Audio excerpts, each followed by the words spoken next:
Hello, dear friends. There's something I often share with parents, not a grand philosophy, not a magical parenting technique, but something beautifully simple. Your child doesn't need you to be perfect. They just need you to be present. Before I became a monk, when I was still a layperson, I lived next door to a family with 3 young children. The father was a doctor, the mother a school teacher by all appearances, a kind and thoughtful couple. But one day, their little daughter said something to her mom that I've never forgotten. She said, "Mom, you're home with me, but I don't feel like you're here." That one sentence, simple as it was, touched on a truth many of us overlook. We can be physically present, but our mind might be somewhere else. At work, in our worries, on our phones, or trapped in our own unhealed pain. In the Buddhist teachings, he said, mindfulness is the only path to peace. And that doesn't apply only to meditation. It applies deeply to parenting too. When you're truly present with your child, not judging, not controlling, but simply listening, seeing, feeling with them, you're giving them a gift no amount of money can buy, your mindful presence. I once met an older father. He loved his children deeply, but carried guilt for being too busy when they were young, for losing his temper too often. He asked me, "My kids are grown now. Is it too late to make things right?" I held his hand and said, "Now is the time to be truly present. No need for fancy words. You don't need to rewrite the past. Just share a quiet cup of tea. Sit beside them on a quiet afternoon. Ask them gently, 'How is your heart these days?' Children and young people in general don't remember every lesson we tried to teach, but they always remember how they felt when they were with us. They remember when we really listened, when we held them without trying to fix them, when we didn't run from our own anger, but didn't dump it on them either. Modern neuroscience confirms this. When a child feels the full, calm presence of a caring adult, their heartbeat slows, their nervous system settles. You may not see it, but it's real. And as someone who has walked beside many generations of parents, I can tell you, the mindfulness of the adult is the foundation of a child's inner safety. Parenting isn't a moral competition. No one's grading you. No one's asking you to be right all the time. But there is one thing only you can do. Choose to come back to this moment with your child, no matter how many times you've stumbled before. When you take a deep breath before reacting, when you own your mistake instead of hiding it, when you listen to your angry child without rushing to correct them, in that very moment, you're giving them a stronger foundation than any school ever could. Presence doesn't require perfection. It just asks for honesty. And that more than anything is the most precious thing a parent or anyone can offer another human being. So if you're sitting there today, wondering if you've done enough, let me gently remind you, being mindful matters more than being perfect. Sit with your child, or simply look into their eyes without rushing to fix anything. Just be there, fully there. And something sacred will begin to unfold. Have you ever paused right in the middle of an ordinary moment and wondered, why is this child touching a pain in me I thought I'd already healed? I once sat with a mother, tears in her eyes, who said, "I love my child so much, but every time she talks back, I get so angry I start shaking. And then I realize I'm acting just like my own mother used to. The one I swore I'd never become." I smiled gently and said, "Your child isn't fighting you. She's reflecting back something inside you that's still waiting to be healed." That, to me, is one of the most sacred truths about karma. And if we can see it with mindfulness, it becomes a gift, not a punishment. In Buddhist teaching, there's a beautiful image. Karma is like a seed. The mind is the soil. And sometimes, a child is the unexpected rain that causes a long-buried seed to sprout. Not to punish us, but to remind us. We often think children are here to be shaped by us, but sometimes they're here to awaken us, not just to be raised, but to help us rise. A defiant child might be mirroring our own inner rigidity.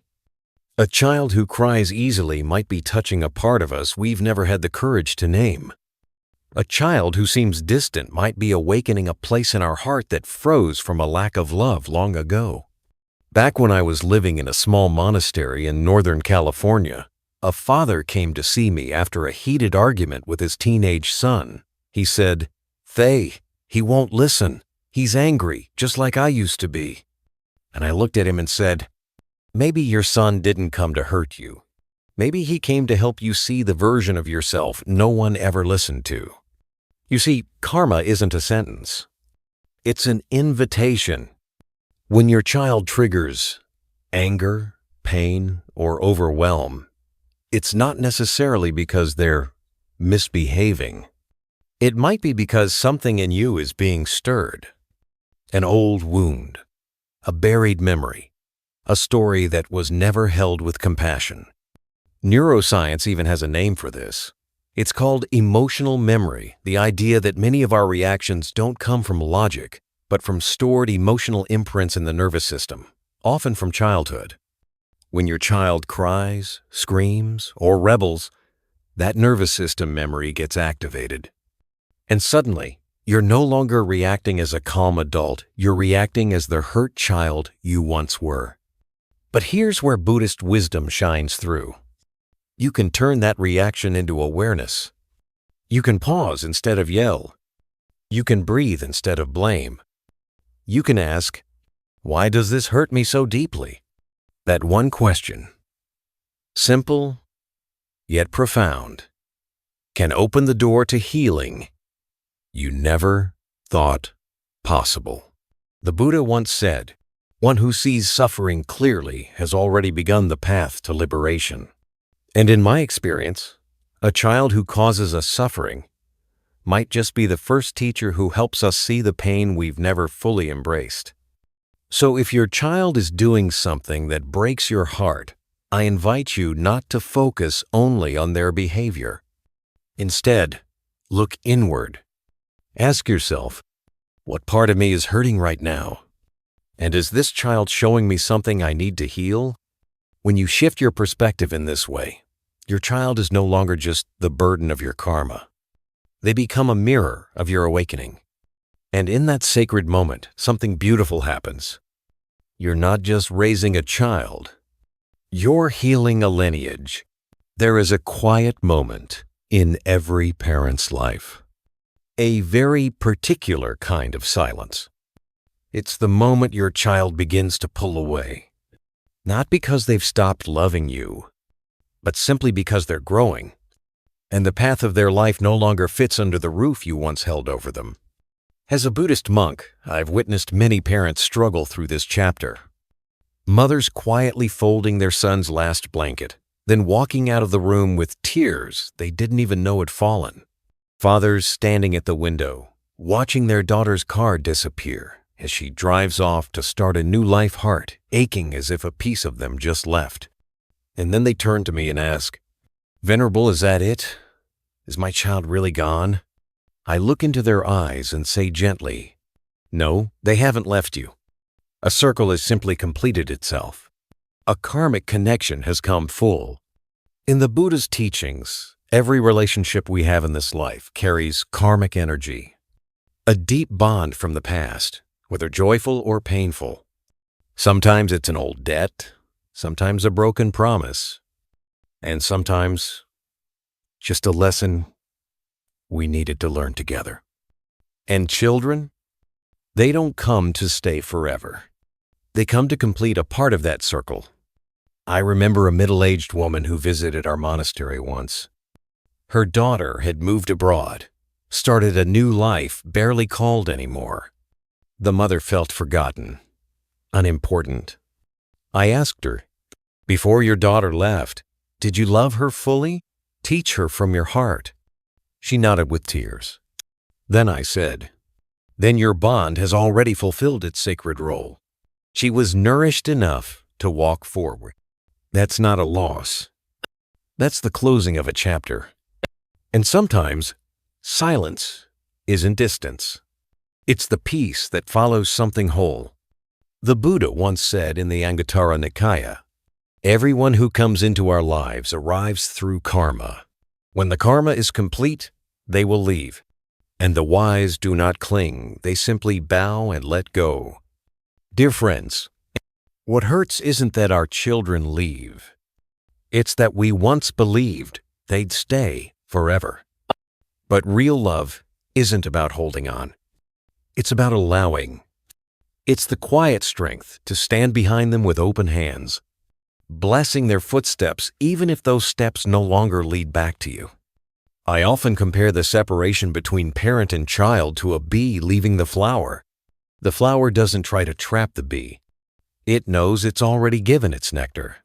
True love is like that.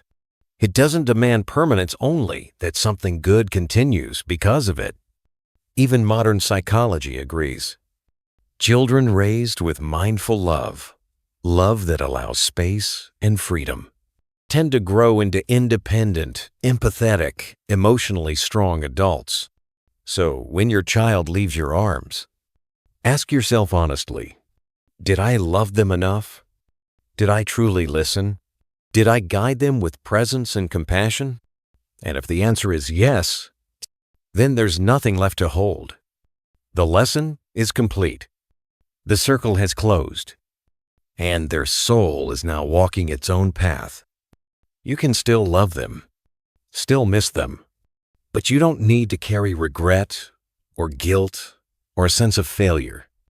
Because if your love was truly present, then wherever they go, that love continues to live inside them. And maybe, just maybe, the moment you no longer need them to return to prove you did enough is the moment you're free from the karmic attachment of parenthood. So let your children go in peace, and let yourself stay behind. In freedom, there's something I often ponder deeply, especially after listening to so many mothers and fathers speak through tears. It's the pain of watching your child grow distant, or not live the life you once imagined for them. They often ask me, with trembling voices, "Venerable, I love my child so much, so why can't they feel it?"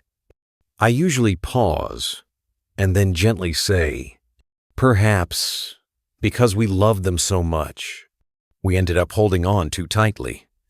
Love, when it lacks wisdom, easily becomes attachment.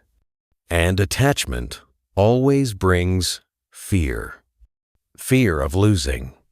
Fear of being forgotten. Fear of not being loved in return.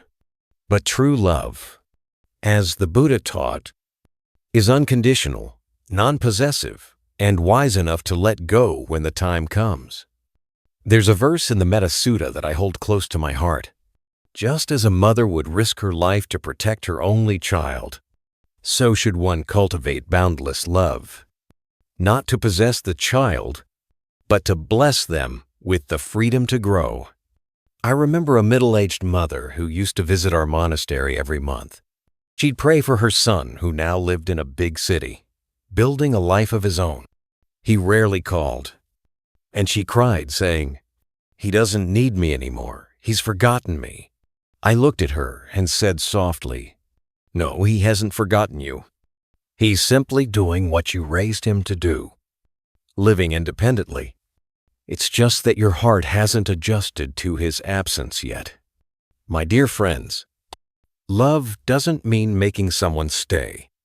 Love means that even when they go, your heart remains at peace.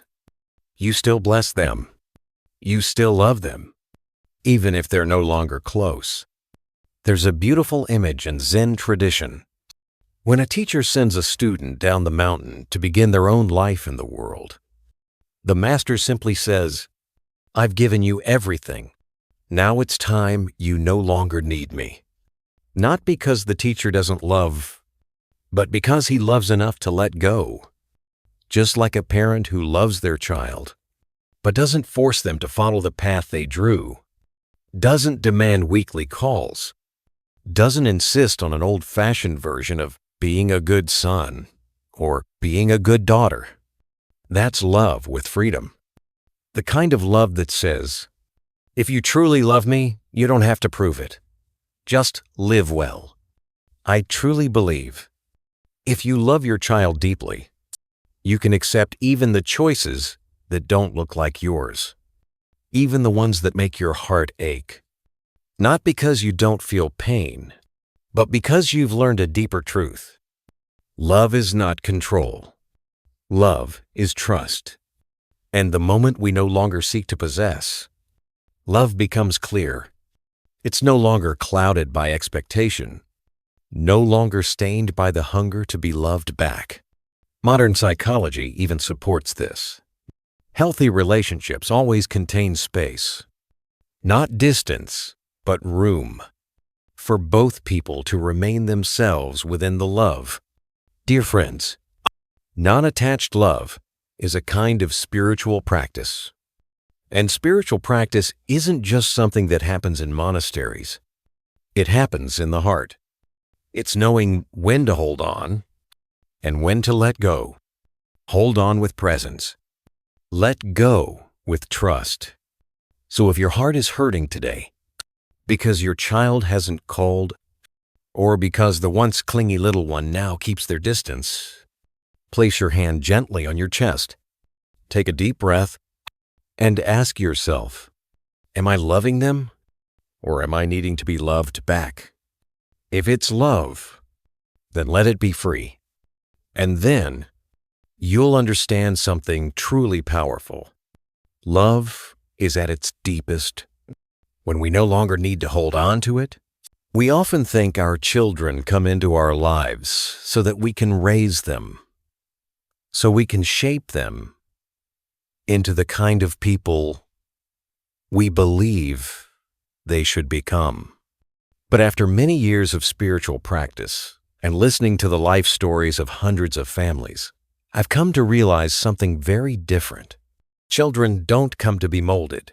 They come to awaken the parts of us that have been asleep for far too long. I once asked a mother, "What is it about your child that gives you the most headaches?"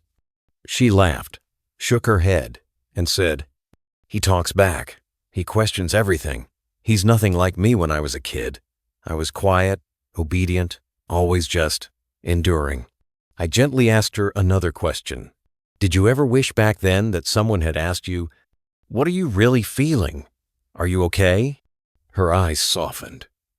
And in that moment, I knew. That child didn't come to cause trouble. He came like a bell ringing through the parts of her past that she had tried to forget. My dear friends, every child is a mirror. Not to reflect the ideal image we want to see, but to reflect our true inner world, including the broken pieces we've never dared to name. A too sensitive child might be showing us how emotionally numb we've become. An angry child may be waking up energy we've buried since childhood. A different child might be breaking the old patterns we've followed, not because they're wrong, but to make us ask, have I truly been living as myself? In the Dhammapada, the Buddha taught, the greatest victory is the victory over oneself. And I believe raising a child mindfully is that kind of victory. Not a victory that comes from obedience, but from the courage to look within when we feel triggered. It's not, I'm right, you're wrong.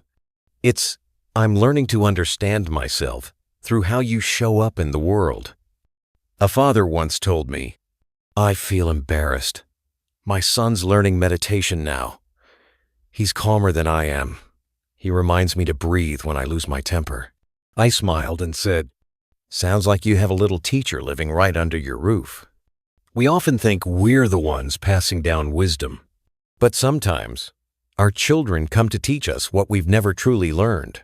Presence, forgiveness, the ability to release old pain. Modern psychology even confirms it. The parent-child relationship is not one way, it's a resonance. Children absorb our energy deeply. They don't react with logic. They respond emotionally. If we don't understand ourselves, we might label them as difficult. But maybe they're just reflecting a wound in us that hasn't yet healed. So if your child exhausts you, don't rush to label them the problem. Instead, pause and ask, what is my child trying to show me? Have I forgotten some part of myself along the way? My dear friends, I don't believe that parenting is about control. I believe it's a form of spiritual practice, quiet, unnamed, but profoundly powerful. And your child, this little soul walking beside you, may be the very karmic blessing that helps you walk the path of healing. Not because you're perfect, but because you're finally ready to stop living on autopilot. So if today your child makes you angry, confused, or weary, don't rush to blame. Smile gently and remember, something deep inside you is waking up, and the journey home is beginning. Parenting is such a strange and beautiful journey. There are days when you feel like the very center of your child's universe when they're little, when every glance, every question, every need comes to you. And then, time passes. Suddenly, they have their own world. They no longer ask you about everything. They don't need to hold your hand when crossing the street. They don't say, "I love you," every night before bed. And little by little, you begin to feel like you're being left behind. I once met a father in his 60s. He sighed and said to me, "Teacher, my child is successful now. He has his own family, his own career. But why do I feel like I don't really belong in his life anymore?" I looked at him gently and replied, "Because you've mistaken what it means to be a parent. You thought your role was to possess your child. But really, you were never meant to hold on. You are the roots from which your child has grown." There's a beautiful image in the Buddha's teachings of the tree and its roots. The Buddha once said, "The wise one nurtures like the earth, supports like the roots, expecting no recognition, needing no praise, only continuing to give life to what is growing." Through the lens of mindfulness, a parent isn't someone who shapes their child into a mold. A parent is the soil, steady, quiet, nourishing, allowing the child to rise into the shape of who they are meant to be. When we try to own our children, we hurt whenever they pull away, or stop sharing, or change direction. But when we see ourselves as the roots, then even when our children grow far and wide, we know a part of us is still flowing in their life. I remember an elderly woman at our temple once asked me, "Teacher, my daughter doesn't live like I do. She chose a different career, a different lifestyle. She doesn't even follow the same faith. Did I fail somehow?" I gently said to her, "No, you didn't fail. She's simply walking toward her own light. And maybe, just maybe, that light was lit by all the years you quietly loved her unconditionally." Roots don't see the sun, but the sun can't touch the leaves without them. As parents, we don't need to be part of every moment in our child's life. What matters is that we remain in their depths, in their memories, their values, their way of loving the world. Modern psychology now confirms the emotional safety a child feels in early life creates what they call an attachment model, a blueprint for how they will trust, love, and stand on their own. And that doesn't come from lectures. It comes from how you held them when they cried, how you listened, how you stayed close when they weren't doing great. My dear friends, being a parent means accepting this simple truth. There are seeds you plant that may only bloom long after you're gone. And there are places inside your child that you will never fully touch because those places belong to their own path. But that doesn't make your role any less meaningful. In fact, it gives you something sacred. to be the foundation, to be the earth, to be the root. And here's the miracle. The tree might forget the root, but the root never stops nourishing the tree. True love doesn't need credit. It doesn't demand to be repaid. It only asks to keep flowing like groundwater, like hidden roots, so that another life can keep growing. So if today your child feels far away, don't be sad. Smile. And remember, you have already done enough. If you were once a deep, strong root, then those branches will always have what they need to reach the sky. Have you ever looked at your child or your grandchild and quietly wondered, why does this little one feel so deeply? One moment they're exploding with emotion. The next, they're withdrawn and silent. Sometimes they push back. Sometimes they shut down. I once heard a father share through tears, "My child is so different from the rest of the family. He gets angry out of nowhere. He rebels, he lashes out. And every time it happens, I feel like I've failed." I gently placed my hand on his shoulder and said, "Your child isn't broken. Maybe he's carrying something no one in your family ever dared to face."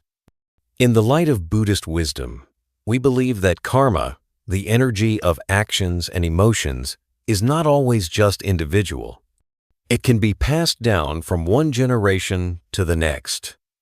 Not through words, not through memories, but through energy like an underground river quietly flowing through the family line. The Buddha once said, "No one inherits as much as the one who inherits their own karma." But some karma doesn't begin with us. It's inherited from the family, the lineage, even the collective pain of a community. And often, the most sensitive children, the ones who feel too much, react too strongly, or withdraw too often, are actually the messengers. They're carrying signals from old wounds that have never been healed. A rebellious child might be breaking the unspoken rules your ancestors obeyed in silence for 3 generations. A quiet child might be carrying the tears of a grandmother who suffered quietly and was never seen. An overly sensitive child might be holding the unspoken grief of a father who never learned how to express emotion.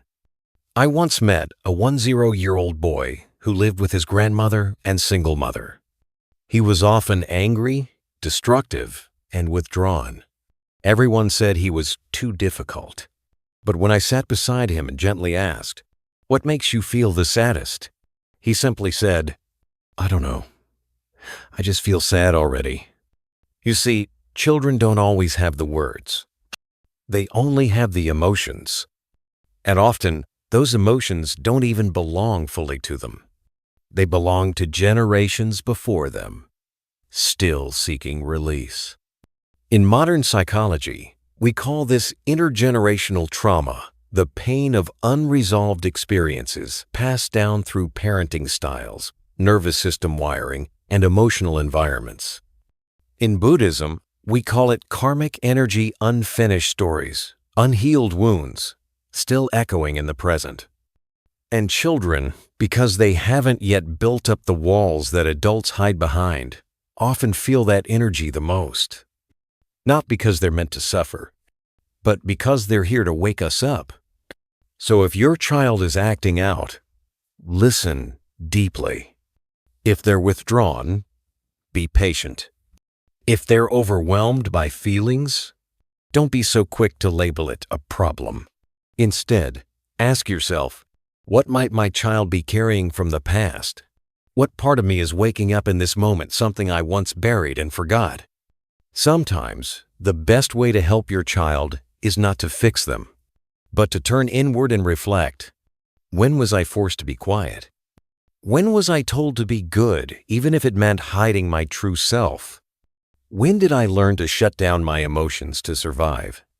Because maybe, just maybe, your child is the final echo of a long line of unspoken suffering. And you, the one reading these words, might be the first to stop, take a deep breath, and begin to heal. My dear friends, Children do not come to be molded.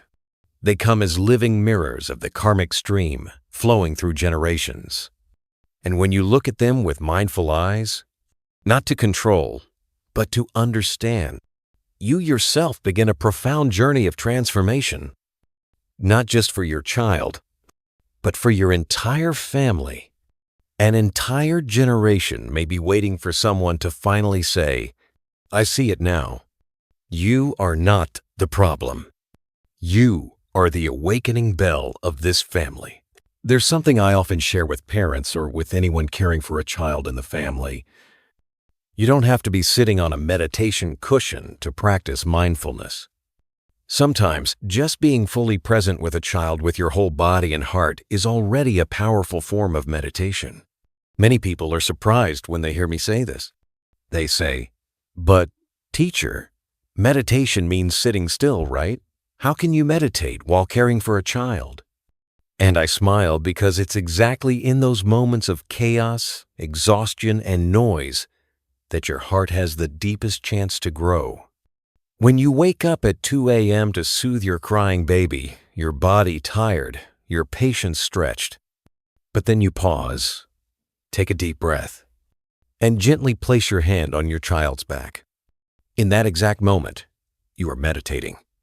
No mantra, no incense, no temple bell, just presence, just being fully there, not lost in frustration or fatigue, just rooted in the moment.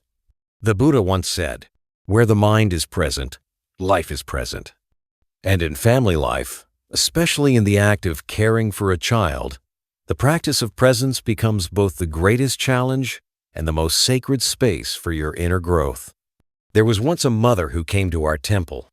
Before having her first child, she meditated faithfully every morning. But after her baby was born, she hardly had a moment for herself. She came to me, discouraged, and said, "Teacher, I feel like I've lost my spiritual practice." So I asked her, "When you hold your baby, do you look into her eyes?" She nodded. "When your baby cries, do you listen? Do you hold her close?" She nodded again. I said, "Then you are still practicing, but now in a deeper way. You're not meditating to gain something. You're meditating to love with full awareness." Caring for a child without mindfulness easily becomes just a task, something to get through, to survive, to check off a list. But if you bring even a small amount of stillness, of gratitude, of understanding that this child is my practice, then even the smallest actions become part of the path. Washing a baby bottle becomes a sacred act. Folding your child's clothes becomes a moment of reflection. Listening to your child cry becomes a lesson in patience and compassion. I once told a young father, "Whenever you feel yourself getting angry at your son, don't suppress it. Instead, treat it as a mindfulness bell, reminding you to come back to your breath." And later, he shared with me, "Thanks to that advice, I no longer see parenting as a burden. Now, I feel like I'm practicing one breath at a time, even in the middle of a tantrum." Modern neuroscience agrees. When a parent interacts with a child mindfully with soft eyes, open ears, and no distractions, it actually helps build the child's sense of emotional safety and trust. In other words, when you practice for yourself, you're also building the inner world of your child. So, my dear friends, maybe you no longer have the luxury of sitting in long meditations every day. But if you're caring for a child or spending the evening with your grandkids, consider that time your living meditation hall. Meditation doesn't require incense or chants. All it really needs is a heart lit up with presence.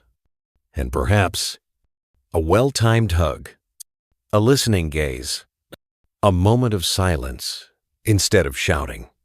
These might become the deepest meditations you'll ever do in this lifetime of being a parent. Remember this: caring for a child doesn't just nurture their body, it's also how you nurture your own soul. As parents, we often think of ourselves as the guides, the ones who teach our children right from wrong. instill good values, and raise them to become decent human beings.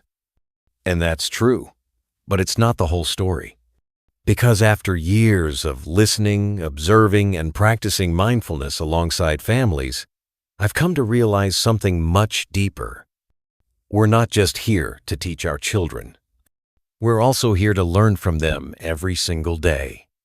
I once met a mother who was a school teacher, disciplined, organized, respected by her students. But when her son hit puberty, he became defiant, withdrawn, and emotionally reactive. She came to me in tears and said, "Teacher, I've taught hundreds of kids who've all listened to me, but my own child won't." I didn't answer right away. Instead, I gently asked her, "When was the last time you felt this powerless?" She was quiet for a long moment.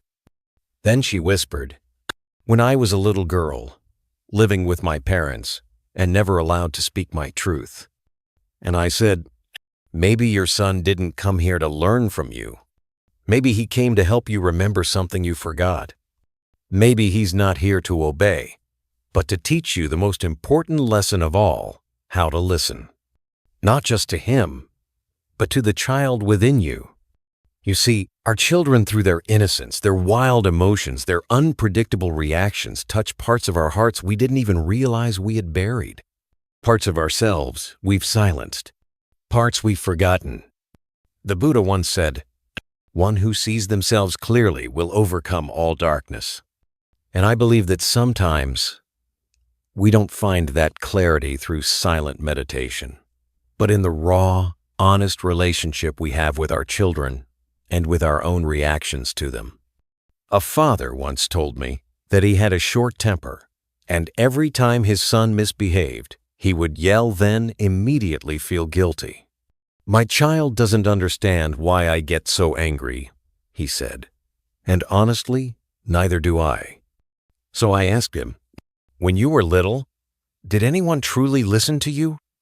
Tears welled up in his eyes, and in that moment, he realized the anger wasn't coming from the present. It was the voice of an old sorrow, one that had never been given a name.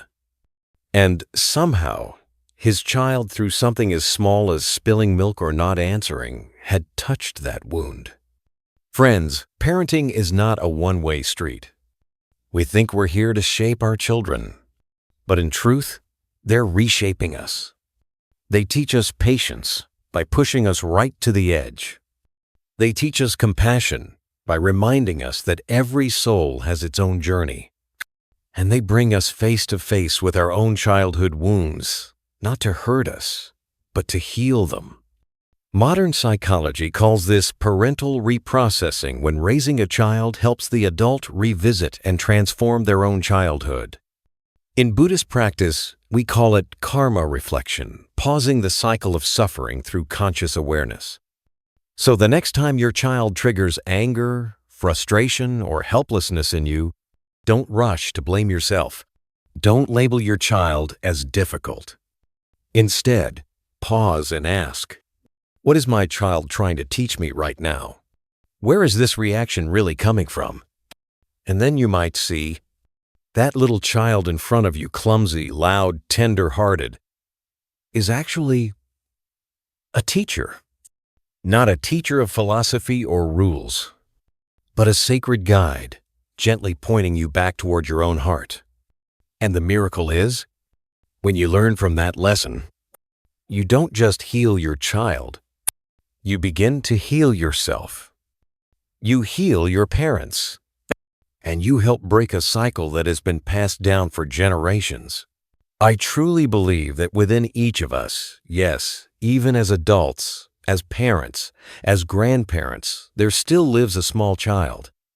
A child who may have once felt forgotten, who may have been scolded unfairly.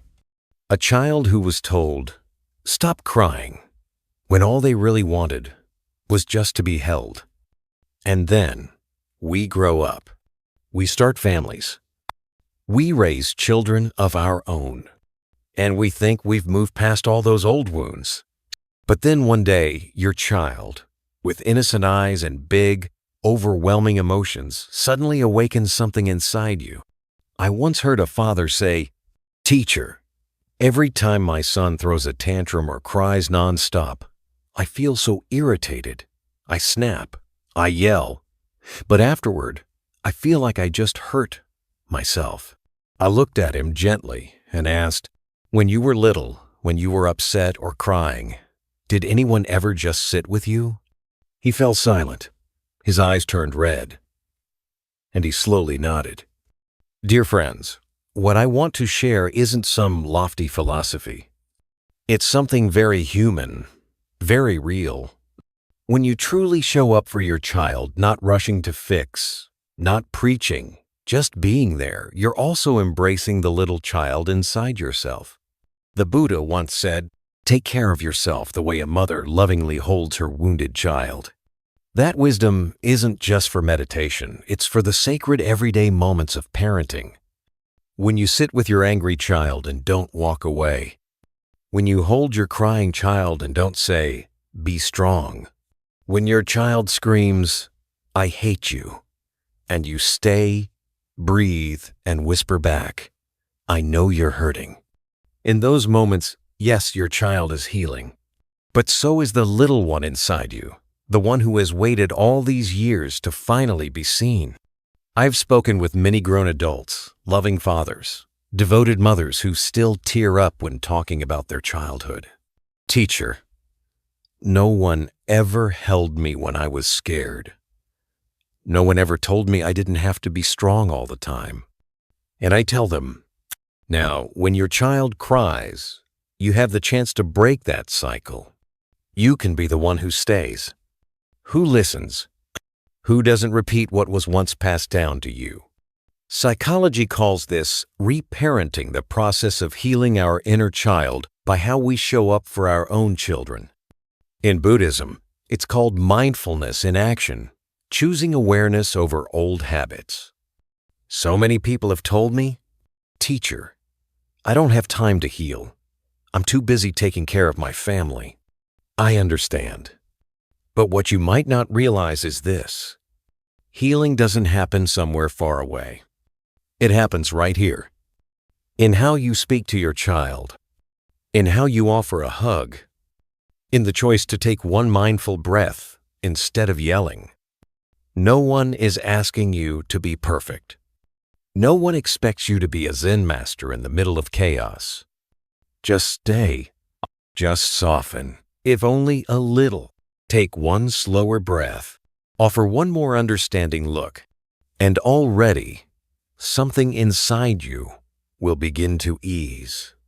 And that, dear friends, is the most precious gift you can offer, not just to your child, but to the child who still lives quietly inside your own heart. Have you ever found yourself confused when your child or grandchild suddenly bursts into intense emotion? Maybe it's a sudden outburst of anger, a midnight sobbing that seems to come out of nowhere, or a cold, withdrawn silence that leaves you feeling like you've lost the connection.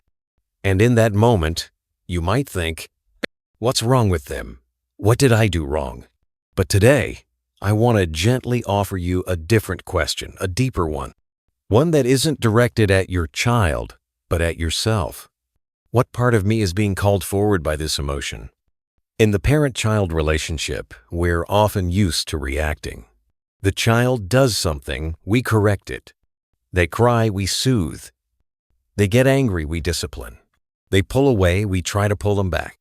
But sometimes, what your child needs most isn't a solution. It's your silent, present, listening heart. I once met a young mother who shared that her daughter had become very quiet, no longer opening up like she used to. They had once been so close, but now she felt shut out, frustrated, and hurt. She asked me what to do. So I asked her, "When your daughter pulls away, what's the scariest feeling that comes up for you?" She sat in silence, then slowly said, "It feels exactly like when I was a child pulling away from my own mother because she never really listened to me." That was her moment of awakening. She no longer saw her daughter as a problem, but rather as a mirror reflecting something unhealed within herself. Dear friends, sometimes when a child cries, it's not about what we see. It's about what's being touched deep inside of us.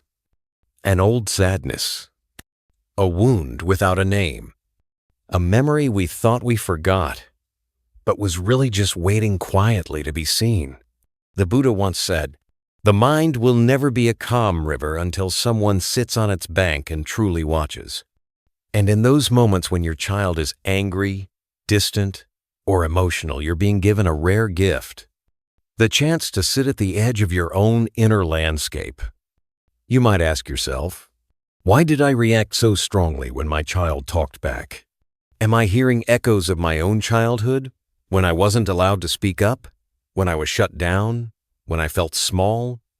If you're willing to pause and ask, not just react, then the child in front of you is no longer difficult. They become a mirror, reflecting the parts of you that are still waiting to be understood.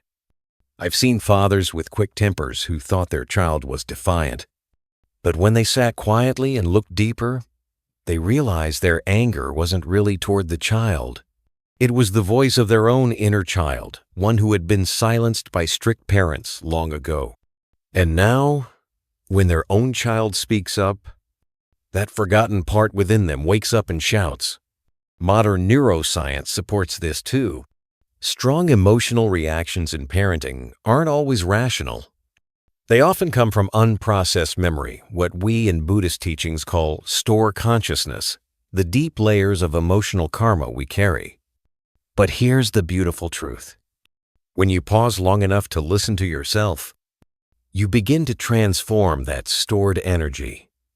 And you do it not just for yourself, but for your child as well. So the next time your child cries, gets angry, or pulls away, instead of asking, "How do I fix this?" try asking, "What part of me is this emotion waking up that I've never fully listened to?" It won't be the most comfortable question, but it will be the one that opens the door to awakening. And on the other side of that door, you just might find the little one inside you, waiting to be held. After all these years of being left alone, perhaps one of the biggest misunderstandings about parenting is the idea that our job is to manage our children, manage their schedule, manage their emotions, manage their education, manage their entire lives until they're old enough to take care of themselves. But over many years as a teacher working with families from young parents to seasoned grandparents, I've come to realize something much deeper. In the light of Buddhist wisdom, parenting is not about managing your child, it's about reflecting on yourself. To reflect means to look inward, not to constantly analyze your child, but to look into your own heart, especially in the moments when your child triggers parts of you that you thought were already healed. I once asked a young mother who often complained that her son was wild and disobedient, "When was the last time your son made you lose control?" She said, "Yesterday. He screamed at me when I asked him to turn off the television. I yelled back. I felt like such a failure." I didn't ask her more about the boy. I simply asked, "How did it feel when he screamed at you?" She paused and then softly said, "It felt like when I was a little girl. My father used to yell at me. Same voice, same eyes. I promised I'd never be like him." I nodded. So yesterday, it wasn't just about the television. It was an old memory resurfacing, and your child wasn't the problem. He was the mirror. The Buddha once said, "No enemy is greater than the ego that has yet to be understood." And in parenting, the ego often disguises itself as responsibility. It says, "I'm doing this because I love my child." But underneath, there may be an old hurt that hasn't been named. Now, of course, children need guidance. They do. But more important than what you're teaching your child is where inside yourself that teaching is coming from. If you teach from a place of peace, your words will feel warm. If you teach from fear, your words will carry control. If you teach from an unhealed wound, your words may sound harsh, even if your heart means well. So the art of parenting, on the path of mindfulness, doesn't begin with managing the child. It begins with a single question. What state of mind am I in when I'm standing in front of my child? One father once told me after a meditation session, "Today, I didn't yell at my son like I usually do. He spilled water, and I was about to shout, but I remembered my breath. I looked at him, took a breath, and said, 'Can you wipe that up, please?' We were both surprised no one got angry. I smiled and said, 'You weren't just being a dad. You were practicing the path right there in your home.' So, dear friends, if you find yourself tired of trying to manage your child, try shifting that word. From managing to mindfully reflecting. From trying to control someone else, to gently returning to yourself with compassion and understanding. When you make that shift, your child will sense something has changed. Not because of the rules you set, but because of the stillness in your presence, the calm in your tone, the way you breathe instead of react. And the miracle is this: your child will start to listen not because you raised your voice, but because you've deepened your presence. There's something I've come to feel deeply over many years as a teacher. True transformation doesn't come from grand gestures. It comes from the smallest moments, yet the most honest ones. Moments like that 1 second before you're about to lose your temper, that single breath before you raise your voice at your child, that gentle choice to listen instead of punish. On the outside, those moments may seem insignificant, but deep in your consciousness, you've just done something profound.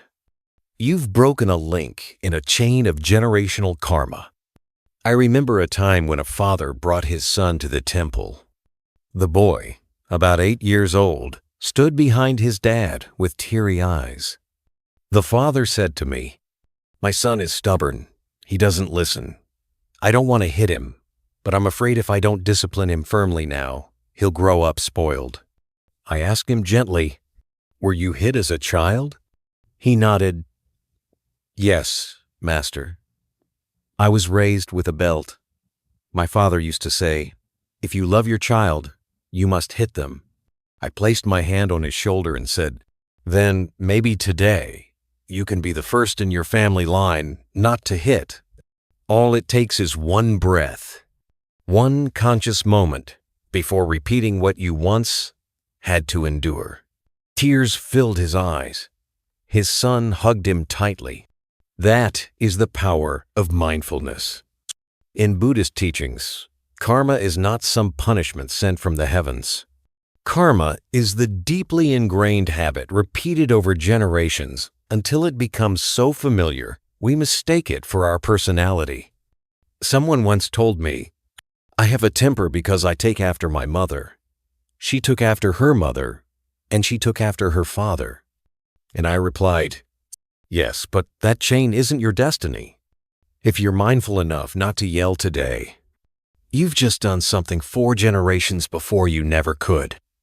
The Buddha said, "One who can pause in the heat of anger is one who severs the chain of fire. A single breath, so simple, becomes the gentle blade that cuts through cycles of reactivity and pain." Modern neuroscience confirms this too. When you breathe slowly and deeply, the part of the brain responsible for fight or flight calms down. Your nervous system begins to settle. And within 10-20 seconds, you can shift from reaction to awareness. So when your child triggers you, you always have 2 paths. 1. Repeat the exact same reaction your parents gave you. 2. Or pause, breathe, and be the first to choose differently. And the beautiful truth is, you don't have to be a Zen master to do that. You just have to choose one mindful breath. Just one. And it can change everything. I once asked an elderly mother, if you could go back in time, what would you have wanted your parents to do when you made a mistake? She answered, I wish they would have sat down and asked me, what's hurting you, instead of hitting me. And then she said, because no one ever asked me that. I now try to ask it of my grandchildren. I looked at her and said, you're not just teaching that child. You're healing the little girl inside you, and all those in your family line who were never seen, never asked, never heard. You see, my friends, every time you choose to breathe instead of yell, to look deeper instead of judge, to listen in silence instead of punish, you're not just changing this moment. You're lightening the past. You're opening a new path for those who come after you. And that act, quiet, unglamorous, unseen, carries a sacred, powerful weight. Have you ever looked into the eyes of a child and felt like they were carrying something far older than their years? A sadness they can't name, a sensitivity that seems too deep, a sudden anger with no clear reason. And you wonder, why is my child like this? I've raised them with so much love and care. Today, I want to offer you a different lens, one deeply rooted in Buddhist wisdom. Children don't just carry their own soul. They also carry the unspoken memories, the unresolved pain, and the unseen energy of their ancestors. I once met a 10-year-old girl, bright, thoughtful, and loving. Yet she would often fall into episodes of unexplained sadness. Doctors couldn't diagnose anything concrete. Her parents were nurturing and attentive in every way. But during a visit to their ancestral home, her mother came across the old journal of the girl's grandmother, a woman who had spent her life in silence, emotionally oppressed, and utterly alone, and never had the chance to tell anyone about it. Her mother wept, because in that moment, she realized her daughter's sorrow was the echo of a woman 3 generations ago who was never truly heard. My friends, this isn't strange in the language of Buddhism.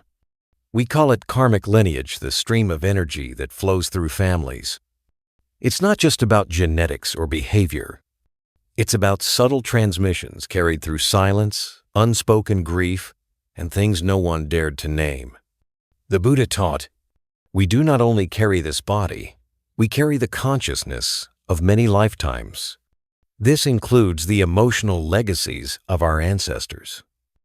A child may carry the anxiety of a grandfather who died in war, unable to say goodbye. A child may fear the dark, not because of monsters, but because her great-grandmother once hid in silence during famine and fear. Modern science calls this psychological inheritance, or epigenetics. Studies show that trauma can shape emotional patterns and neurological responses in later generations, even if those descendants never lived through the original pain. But Buddhism has seen this for centuries. In the light of awareness, we know consciousness doesn't die. It transforms. It continues. So when a child in your family begins to show emotional patterns that seem unusual, instead of asking, what's wrong with my child? Try asking, what in this family was once buried, silenced, or avoided, and still hasn't been faced? That child may not know the language of the past, but their body, their energy, still carries its imprint.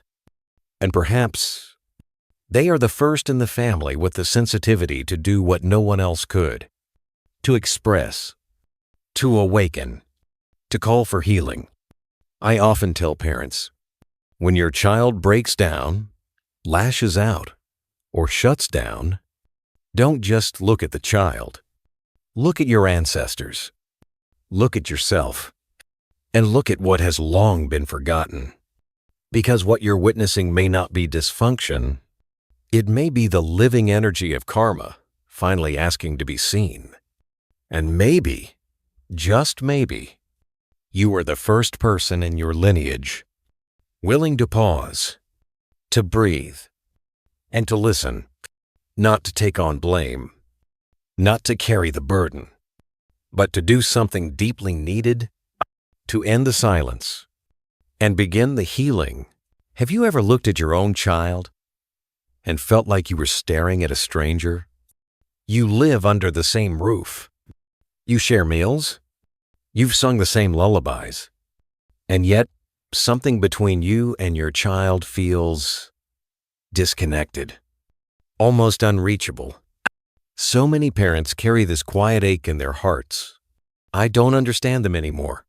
And that feeling, it can be so lonely, as if the very person you've poured your whole heart into has suddenly become a mystery you no longer know how to solve. But I want to offer you something today, not to comfort you with cliches, but to help you see from a deeper place. It may not be that your child has become a stranger. It might be that your child is carrying a layer of karma, a wave of ancestral energy that no one in your family has ever been still enough to face. I once sat with a gentle, devoted mother. Her 4-year-old daughter had become rebellious, distant, cold, and destructive. No matter how much love she gave, the connection only seemed to fade. With tears in her eyes, the mother said to me, "She doesn't even feel like my child anymore." So I asked her, "Is there anyone in your family who carried deep unspoken resentment? Someone who was never given a voice?"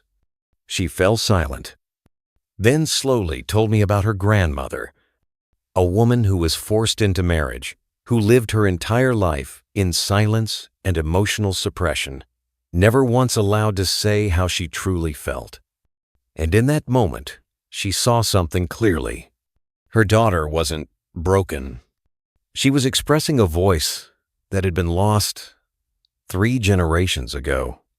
My friends, in Buddhist teachings, this is no coincidence. The Buddha said, "No one is born beside us without karmic cause." A child is not simply the result of biology. They are a continuation, a soul woven through many lifetimes, connected not only by DNA, but by emotional patterns, wounds, and memories that were never resolved.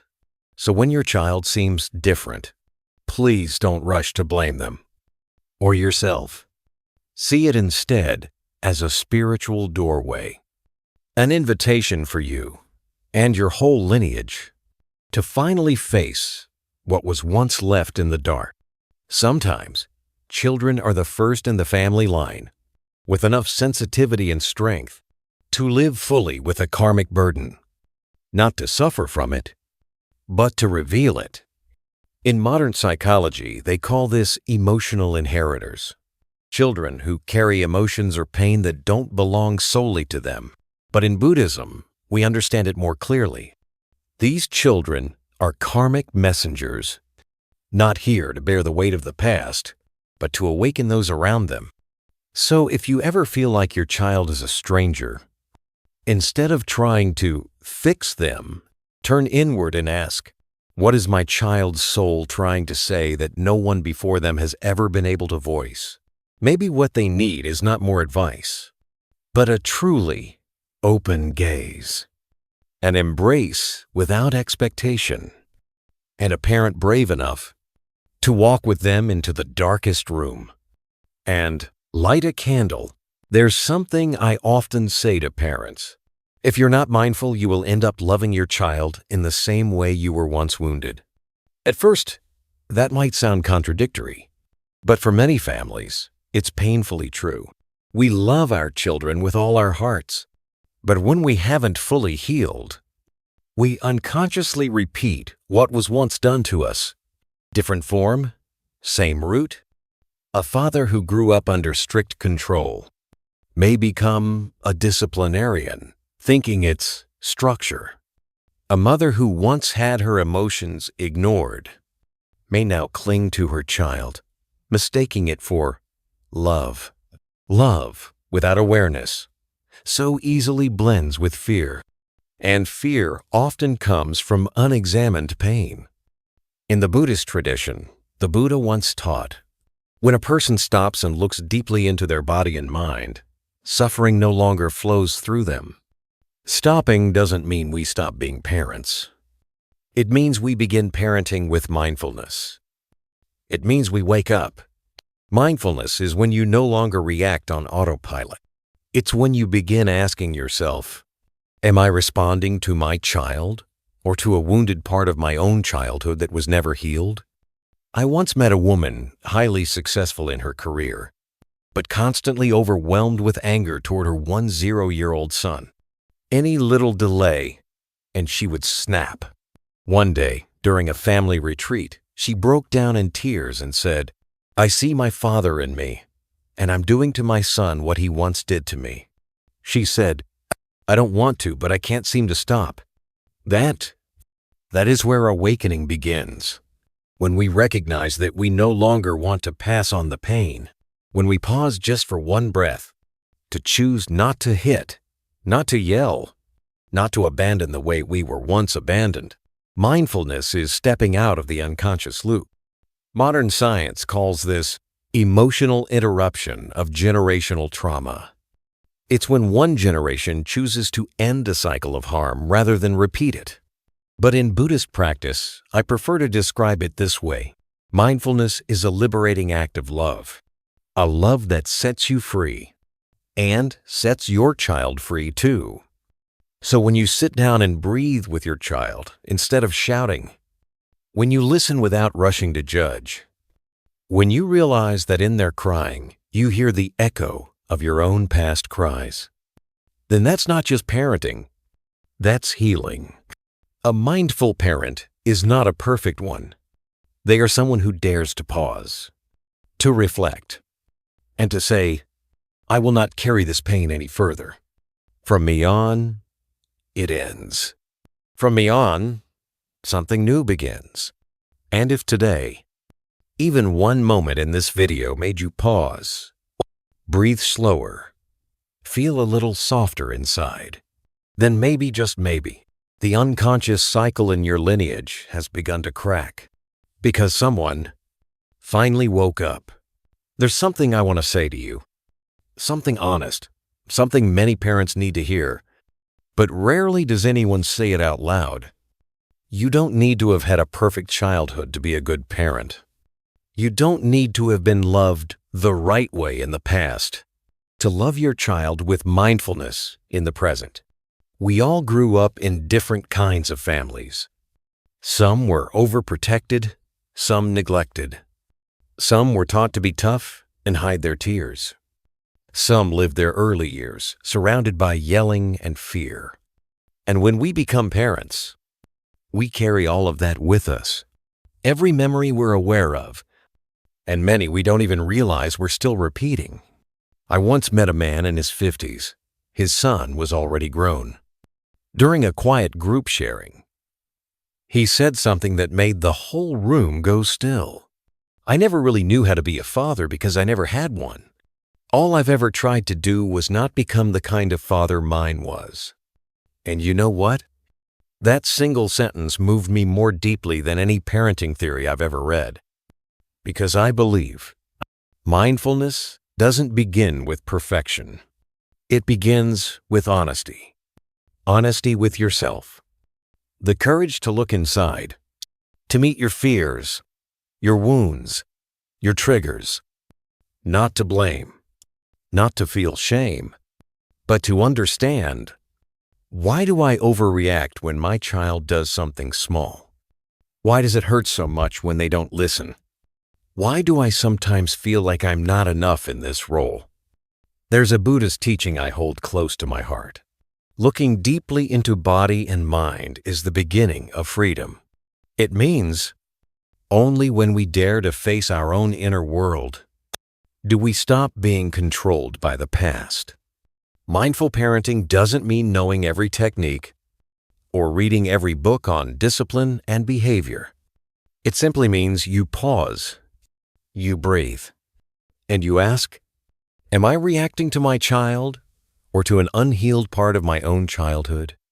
When you begin to see that you're already breaking the old cycle and you're creating space for your child to grow, not under the shadow of inherited pain, but in the light of your awareness.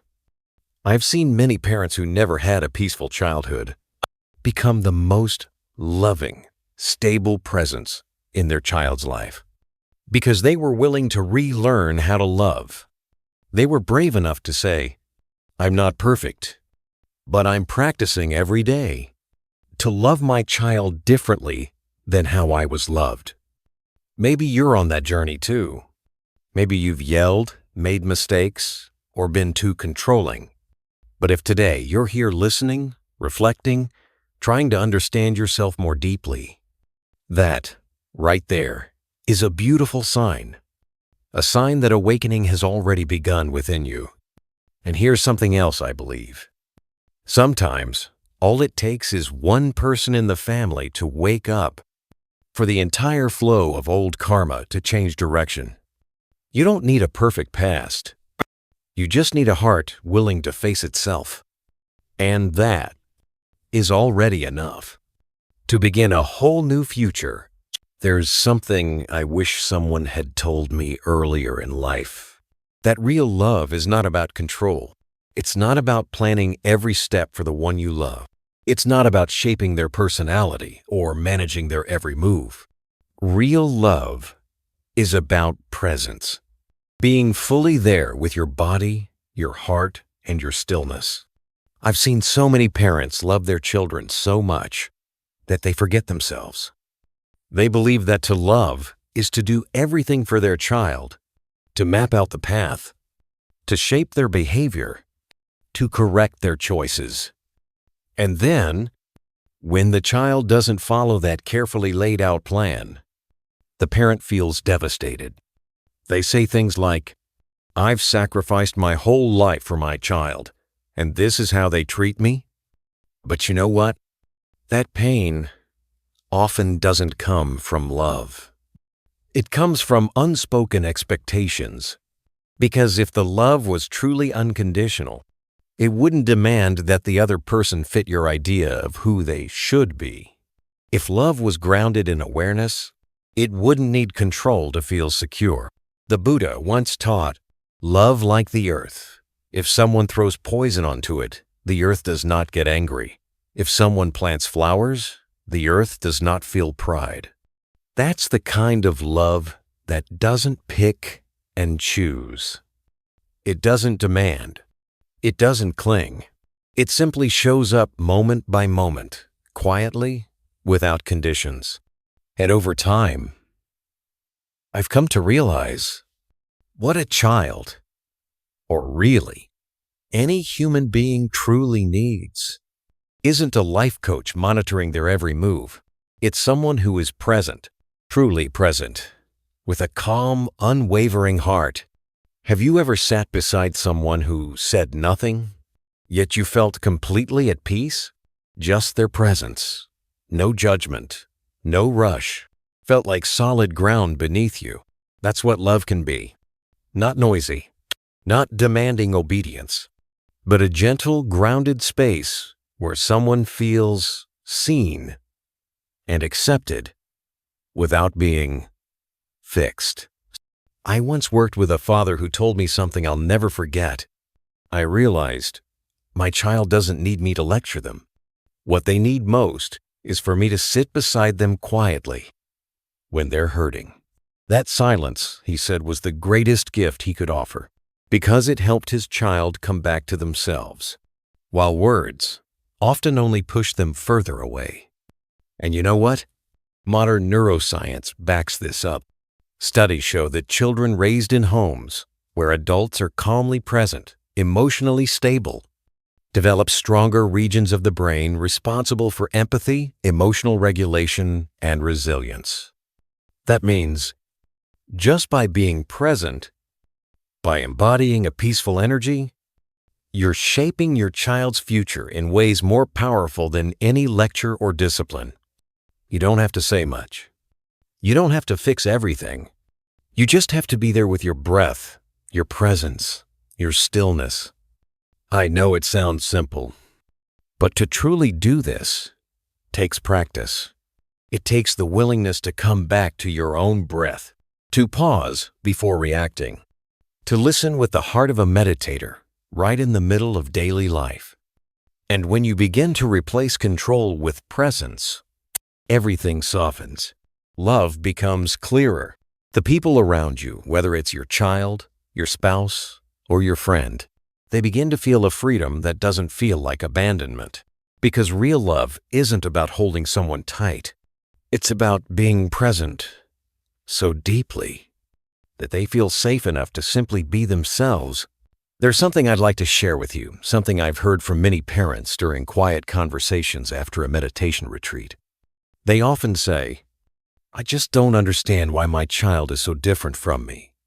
I've lived my whole life with integrity, for my family, for our traditions, but my child doesn't seem to carry any of that. It's like they're a stranger." And whenever I hear this, I gently smile and say, because your child didn't come to repeat your life. They came to continue a much bigger story, the story of karmic unfolding. We often think of our children as little versions of ourselves, but through the lens of Buddhist wisdom, they're not here to follow our path.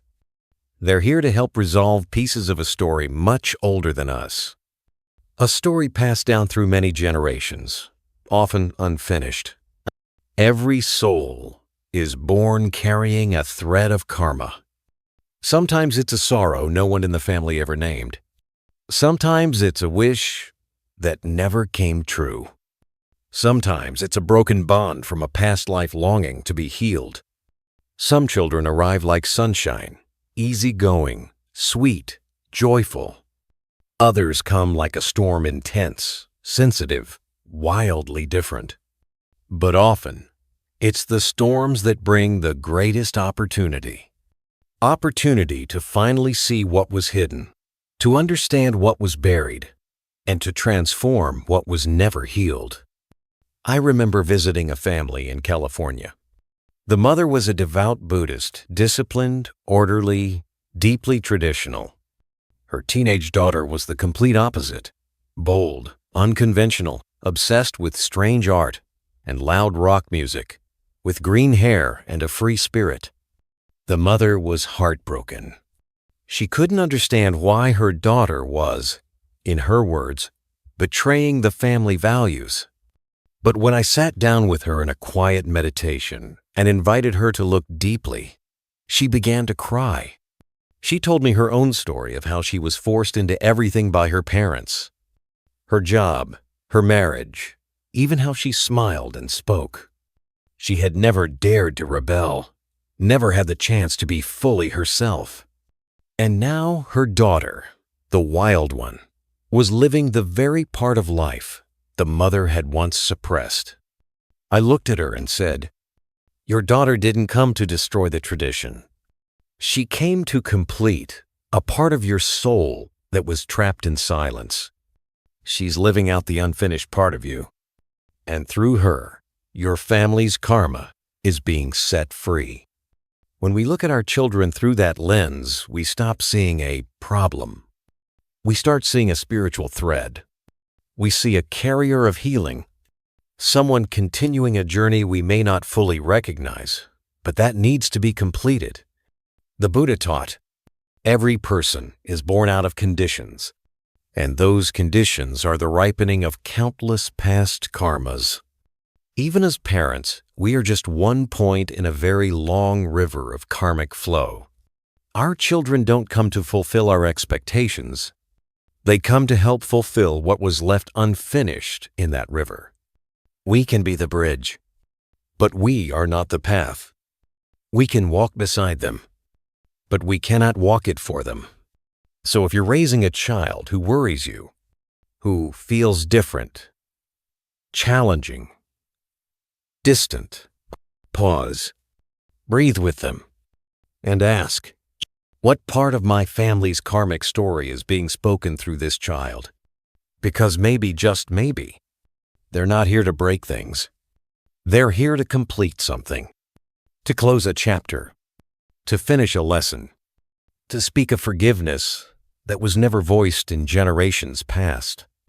And when you can look at them with those eyes, you stop blaming.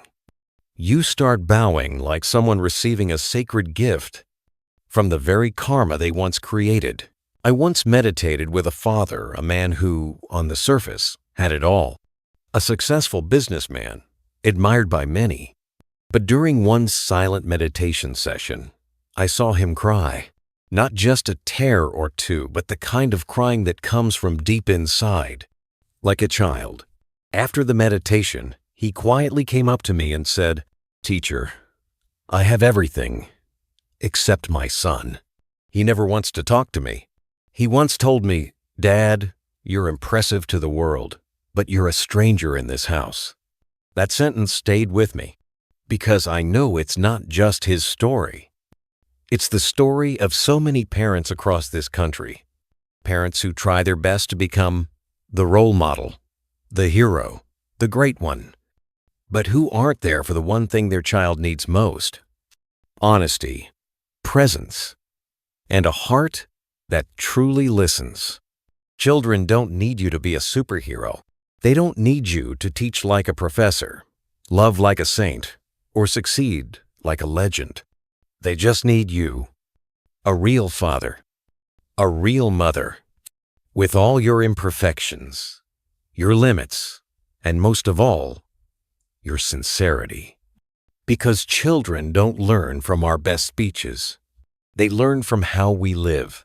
They learn from how you apologize when you're wrong, from how you listen without interrupting, from how you cry without hiding it, from how you love without trying to control. I once asked in one one-year-old boy, "What do you want most from your parents?" He answered instantly, without hesitation, "I just want them to stop pretending." That answer left me in silence for a long time. Because maybe, just maybe, in a world obsessed with being the perfect parent, we've forgotten what our children really need. An adult who can be real with themselves. Real in their fears, real in their wounds, real in the way they love without needing to control, and real even in the moments when they don't know what to do, but still choose to sit beside their child and be there. The Buddha taught, a sincere heart is the root of all transformation. You don't need special parenting skills. You just need to return to your honest heart, to dare to be sincere, to dare to pause, to dare to say you're sorry, and sometimes to say to your child, "I'm still learning how to be human too, just like you." I believe that when you're honest with your child, they'll begin to trust you. And when they trust you, they'll learn to trust themselves. Not because you were perfect, not because you had all the answers, but because you gave them the freedom to be exactly who they are, and you love them without conditions. That is the greatest gift you could ever offer a child, and perhaps the greatest gift you could ever offer yourself. I once heard a mother sigh during a meditation retreat. She said, "I just want my child to become a good person. So I try to correct every little thing. But the more I try, the further away they grow. They say I'm too controlling." I looked at her gently and asked, "Are you lifting your child up or standing on their shoulders?" As parents, we all want the best for our children. But sometimes, in our desire to guide them onto the right path, we unknowingly place the same heavy burdens on their shoulders, the ones we once carried but never truly healed from. We say, "I just want my child to succeed." But perhaps, deep down, we're trying to make up for our own regrets. We tell ourselves, "I want what's best for them," but then lead with fear, commanding, threatening, or controlling, based on old wounds we never dared to face. The Buddha once said, "Beings create karma through ignorance, but even love without wisdom can become a binding force that ties us to suffering. Love without understanding becomes a chain." I've witnessed many parents who gave everything to their children, yet still ended up wondering why those same children wanted to leave emotionally or even physically. Because love without spaciousness, without breathing room, without trust, eventually becomes pressure. Being a parent doesn't mean being the one who leads every step. It means standing quietly behind, offering support, and knowing when to let go. Just like when we teach a child to ride a bike. You can't hold the seat forever. At some point, you have to let go, so they can learn balance on their own. And yes, sometimes they'll fall. But it's those falls, not our constant protection, that teach them how to stand up with their own strength. So I ask you, can you let your child stumble once and still stay beside them with unwavering love? Can you take a step back so they can step forward freely? Can you stop saying, "Be who I expect you to be," and instead ask, "Who do you truly want to become?" I believe parenting is one of the deepest spiritual practices. There is no monastery stricter than the home, no retreat longer than raising a child, and no lesson harder than letting go of the ego that wants to shape every outcome. Many parents suffer deeply because they confuse love with control, helping with replacing, nurturing with imposing. But what children truly need isn't someone to carry their life for them. They need someone who stands behind them like steady shade, not in the spotlight, not interrupting, not pushing, just quietly there, solid, loving, and full of faith in who they are becoming. Have you ever watched a child explode in anger and felt completely overwhelmed or confused inside? They're not just yelling, they're screaming. They're pounding the table, throwing things, shouting like a storm you can't calm. And you find yourself wondering, what's wrong with my child? I didn't do anything wrong. So why are they like this? But what if I told you, some outbursts aren't just about the present moment. They're the last drop in a river of emotions that's been building for generations. I once spoke with a father who broke down in tears during our conversation. He said, "My son is only 9, but it's like he's a ticking emotional time bomb. He gets so angry so fast. I don't know where it comes from." I gently asked him, "When you were young, were you allowed to be angry?" He paused, then quietly replied, My parents said kids who show anger are bad. I learned to swallow it." You see, a child's rage doesn't mean they're bad or broken. Sometimes they're expressing emotions for generations before them, for all the people in their family line who weren't allowed to feel, to cry, or to speak their truth. In Buddhism, there's a concept called ancestral karma, patterns of behavior, emotion, and suffering that repeat across generations unless we stop, notice, and transform them. And sometimes, a child doesn't come to cause chaos, but to bring long-buried pain into the light. I remember a moment during a meditation retreat for parents and children. A little girl, maybe 7 years old, suddenly burst into tears during the silent sit. She shouted, "I hate this silence. It makes me angry." Her mother, rather than reacting with shock or scolding, knelt beside her, held her gently, and whispered, "I'm sorry if I ever forced you to be quiet. Maybe Grandma did the same to me. But today, I hear you. I won't let you carry this anymore." And right then, tears filled my own eyes. Because in that moment, a cycle of suffering stopped. That's what mindful parenting is about. It's not about teaching your child to be quiet and behave. It's about listening to the cries that have gone unheard for too long. It's not about fixing your child's feelings, but having the courage to ask yourself, am I demanding emotional control from my child because I was never allowed to feel growing up? The Buddha taught that mindful parenting begins by returning to your own body and mind first, to breathe, to look, to recognize. Your child is not a problem. They are a mirror showing you the parts of your family's story that haven't yet healed. you could be the very first in your lineage. To stop. To stop blaming. To stop repeating. You don't need to be a perfect parent.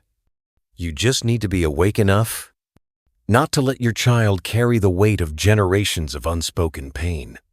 Because maybe, just maybe, the moment you sit down beside your child in their anger, hold them, listen without punishing, that moment might be the one where a very, very long cycle of suffering finally ends. Have you ever found yourself overreacting to something really small? A comment from your partner, a glance from your child, a tiny mistake someone made, and suddenly you're angry, hurt, or deeply offended? Then, after the emotion passes, you ask yourself, why did I react so strongly? Let me say this from the heart. Oftentimes, we're not reacting to the present moment. We're reliving an old wound that hasn't fully healed. The person in front of you might not have done anything that serious, but somehow they touched something tender. A memory from 10, 20 years ago, maybe even from your childhood. I remember a woman in her 50s once shared at a meditation retreat. I don't understand why I get so angry with my youngest daughter. She's a sweet kid, but when she talks back, I feel betrayed. We sat together, breathing deeply, and gently explored her past. She recalled a memory from when she was a little girl. Her mother had spanked her harshly just for talking back once. And in that moment, she learned, speaking up equals bad. Disobedience means unlovable. Even as an adult, even as a mother, she hadn't realized she was reacting to her daughter. From the pain of being an 8-year-old girl, we all carry these invisible bruises. They don't show on the surface, but they drive our reactions, influence our moods, and often hurt the people we love the most. In the Buddhist teaching, there is a practice called mindful awareness. It means, don't just react to the surface. Look deeper. Find the root. When you can pause and realize, wait, I'm not really upset about what just happened. I'm reacting from an old wound. That moment is a breakthrough. That moment is healing. Freedom doesn't come from getting everything your way. Freedom comes from understanding yourself, from seeing clearly where your emotions come from, and being able to sit with them instead of unleashing them. Modern psychology teaches something similar. There's a concept called conditioned response. When someone's been hurt in the past, even a small trigger in the present can cause a big emotional reaction because the brain links it to the old pain. In other words, your past is driving you without you even realizing it. But when you turn inward, breathe deeply, and observe closely, you begin to see, this isn't about now. This is something inside me that still needs healing. I'm not saying this to make you feel guilty. I'm saying this so you can begin to forgive yourself. Because the moment you understand where your reaction is really coming from, you start to soften. And when you soften toward yourself, you soften toward the people around you too. You'll stop saying, "What's wrong with me?" and start saying, "I get it now.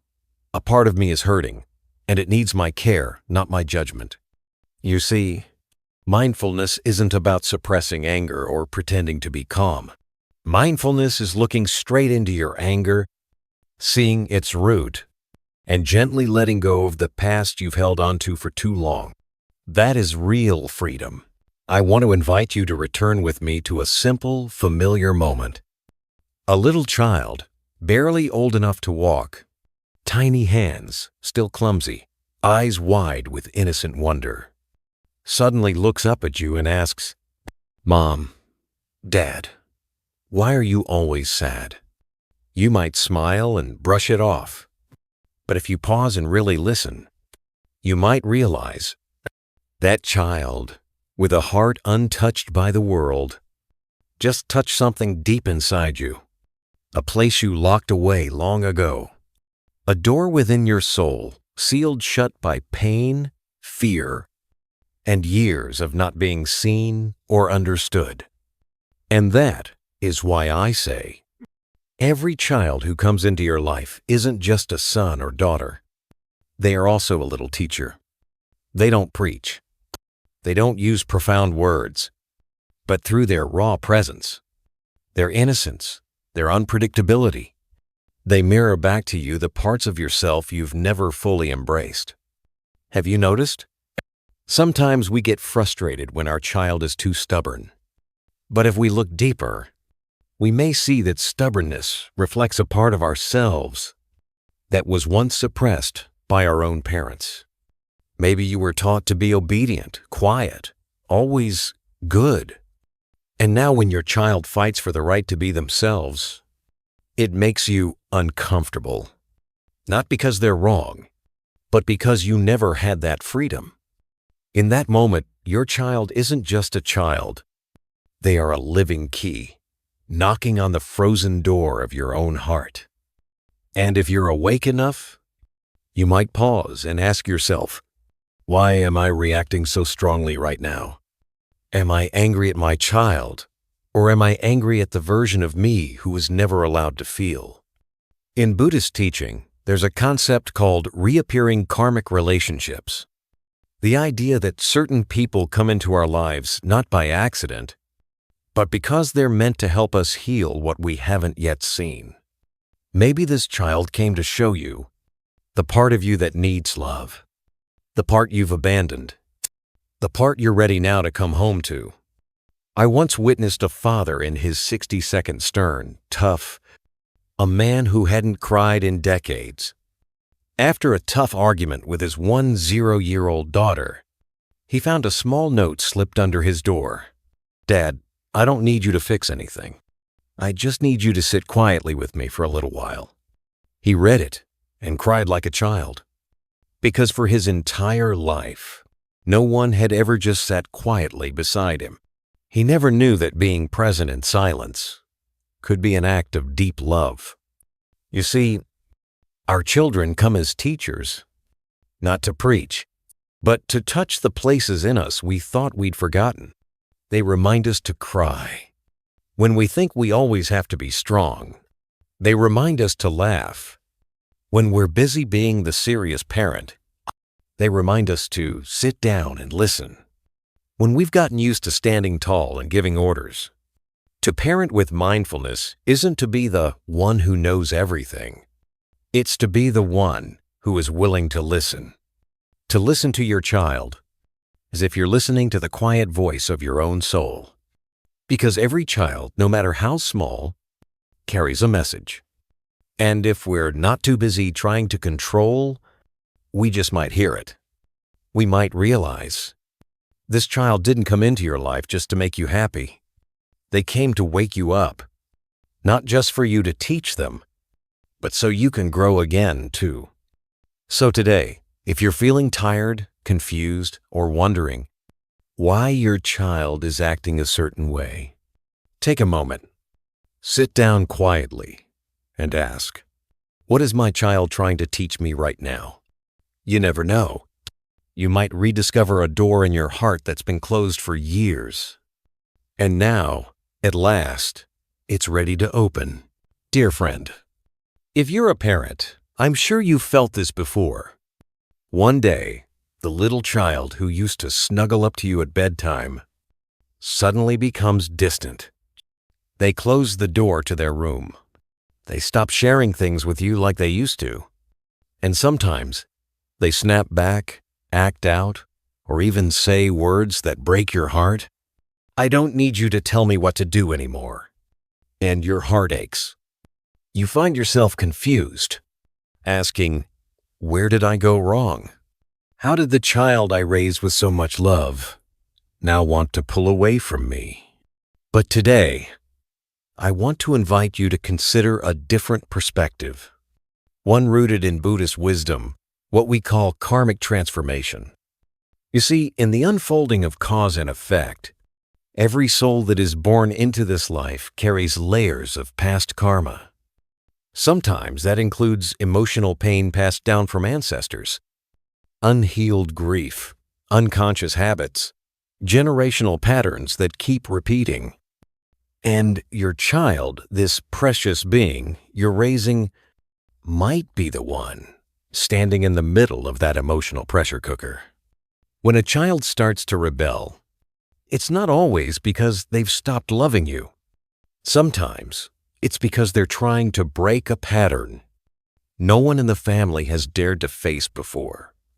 I once spoke with a mother in her 52nd, a devoted, loving mom who'd given everything to raise her son. He had always been obedient, smart, and respectful. But when he entered college, something changed. He became distant, short-tempered, and argumentative. One day, he even disappeared for a week without telling her. She was devastated. But through deeper reflection, she began to realize something. She had spent her whole life trying to please her own mother, a woman who was strict, depressed, and full of expectations. Without realizing it, she had begun passing that same conditional love onto her son. And her son, through his resistance, was doing something powerful. He was refusing to carry the burden any longer. What looked like rebellion was actually an act of liberation. And liberation is rarely neat or easy. It can come with yelling, distance, emotional clashes. But sometimes, that's the first step in healing a long karmic thread. In the Dhammapada, the Buddha says, "By oneself is evil done. By oneself is one defiled. By oneself is evil left undone. By oneself is one purified." Purity and impurity depend on oneself. No one can purify another. This teaching reminds us, even as parents, we cannot cleanse our child's karma through control. We can only walk beside them calmly, consciously, and offer the space for their transformation to unfold. So if your child is angry with you today, try not to react right away. Take a deep breath. And instead of defending yourself, ask gently, what is my child truly needing right now? Am I repeating something from the past? Modern neuroscience tells us the same. When children begin to push back during the individuation phase, their brains are forming the capacity for autonomy, a critical part of emotional maturity. And when adults respond with understanding instead of fear, the child learns how to regulate themselves without carrying deeper emotional scars. Mindful parenting isn't about always being close or always keeping the peace. It's about being strong enough not to fear change, to trust that sometimes distance is part of the soul's evolution. And if you can stay with an open heart, a compassionate gaze, and peaceful presence, you become the healing element that allows transformation to happen without force. Your child is not betraying you by pulling away. In fact, they might be offering you a sacred gift, the chance to stop parenting from fear and begin parenting from trust. Let me ask you something gentle, but deeply personal. When was the last time you truly sat with yourself? Not to do anything, not to think through anything, but simply to be with yourself?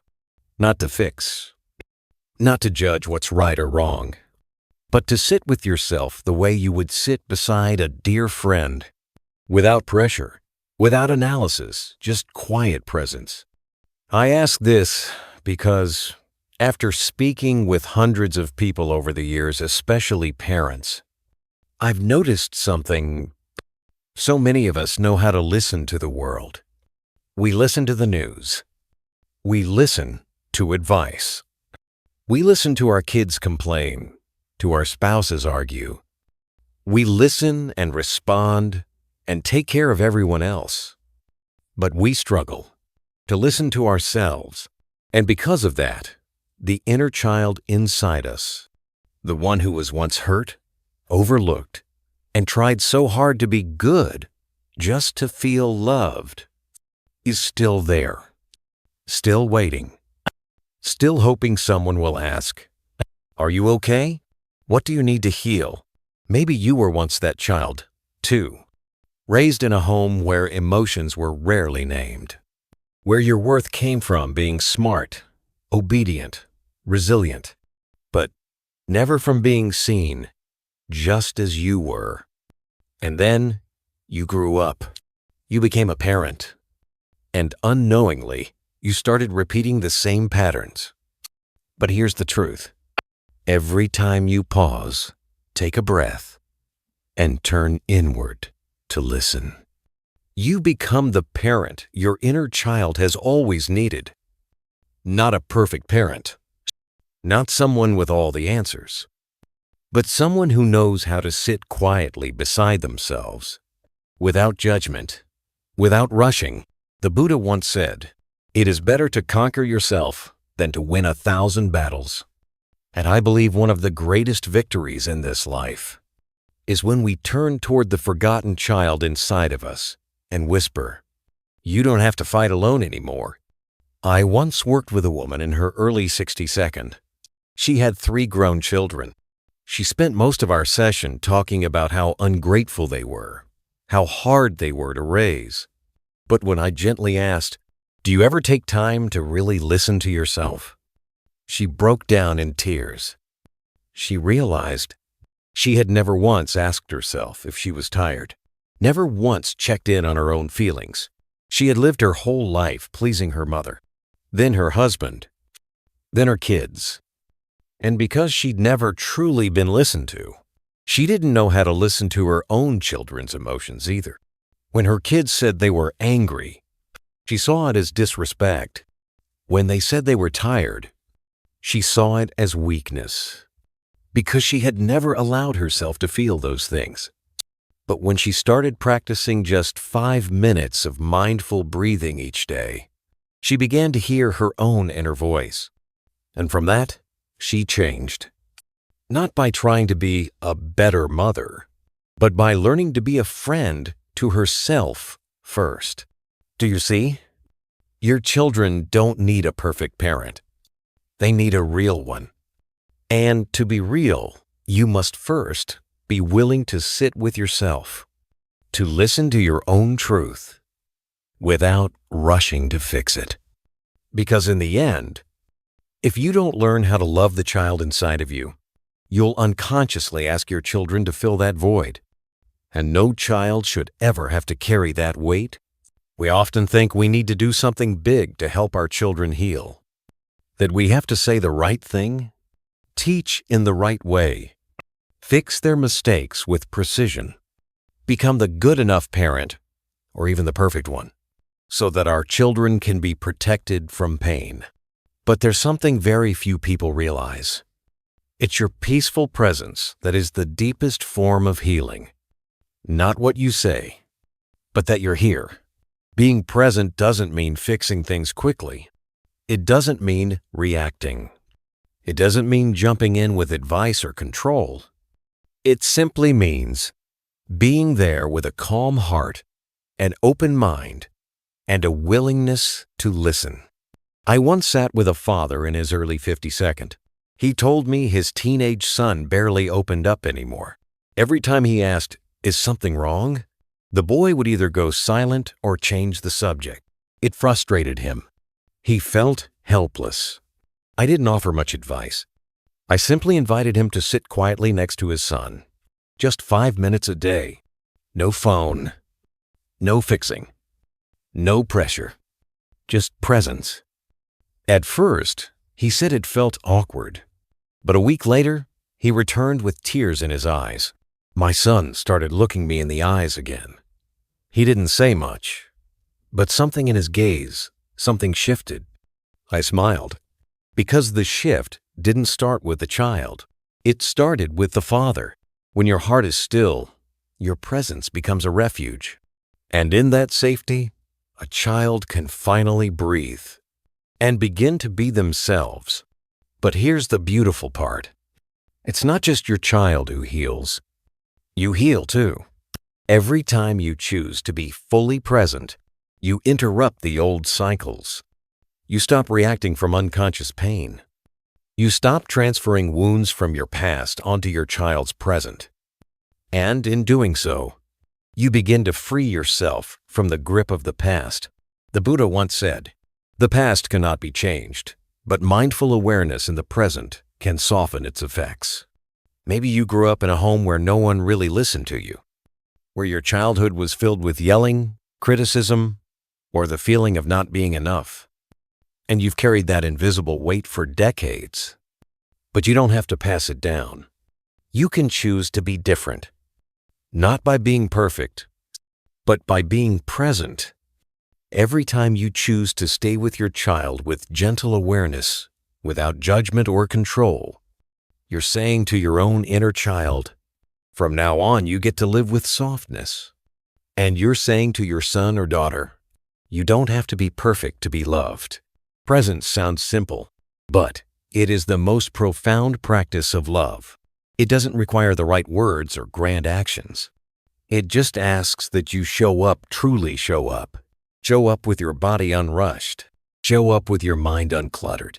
Show up with your heart unconditional. I once witnessed an elderly mother who lived with her grown daughter. They had been emotionally distant for years, wounds from the past hanging between them. But when the mother began practicing 10 minutes of mindful breathing each morning and slowly learned to just listen without interrupting, without correcting, their relationship began to shift. There was no dramatic moment, no miracle, just quiet, steady presence, day after day. With kindness, you don't have to know it all to be a good parent. You just have to truly be there. For your child and for yourself. Have you ever been so exhausted that all you wanted was a moment of peace, yet you still forced a smile for your child, pretending everything was fine? Many of us grew up in a generation where feelings weren't welcomed. We were taught that being an adult meant being tough. You had to hide your sadness, swallow your pain, and save face for the family. And when we became parents, we carried that same story into the way we raised our kids. But I want to gently offer you this. Your child doesn't need you to always be okay. They need you to always be real. One day, I visited a single mother. She was working 2 jobs, holding up her household, and trying hard to be the strong mom. When I asked, "Has your child ever seen you cry?" she shook her head. "Never," she said. "My child doesn't need to see that kind of weakness." I sat quietly for a moment, then softly replied, "But if your child has never seen you sad, how will they ever learn that sadness isn't something to be ashamed of?" You see, children don't learn from our lectures. They learn from our presence, our truth. When you can say, "Today I feel sad, but I'm learning how to breathe through it," or "I've made that same mistake before, and I know how it feels," you are teaching your child the most important lesson of all, that emotions are natural, and that being honest with your emotions is a form of strength. The Buddha never asked us to be perfect. He simply taught us to be mindful of what is, to be aware when we are sad, to be aware when we are angry, and from that honest awareness, wisdom can arise. There's a beautiful teaching in Buddhism. Only those who truly see suffering can walk the path. If we don't acknowledge pain, how can we ever find the path to healing? You don't have to pretend to be calm, because true calm doesn't come from hiding your truth. It comes from accepting it and holding it with compassion. When you're honest with your child, you offer them a gift no school can teach. The permission to be fully themselves. They won't grow up to be people who only endure. They'll grow up asking, "What am I feeling right now? How can I care for this feeling with kindness?" That's the foundation of a life lived from the inside out. I once spoke with a father in his 60s. He told me that his biggest regret wasn't that he didn't give his child enough money, But that he didn't give him enough truth. When he felt weak, he turned away. When his child stumbled, all he could say was, "Get up." Instead of, "I understand. I've been hurt like that too." Only in his later years did he realize what truly raises a human being isn't commanding strength. It's a genuine heart, one that dares to admit, "I've been hurt too, and I'm still learning how to walk through it." You don't have to be a flawless role model. You just have to be a real light. Even if that light flickers, even if it dims at times, as long as it shines from your honest heart, it's enough. I don't know where you are in your journey in life right now.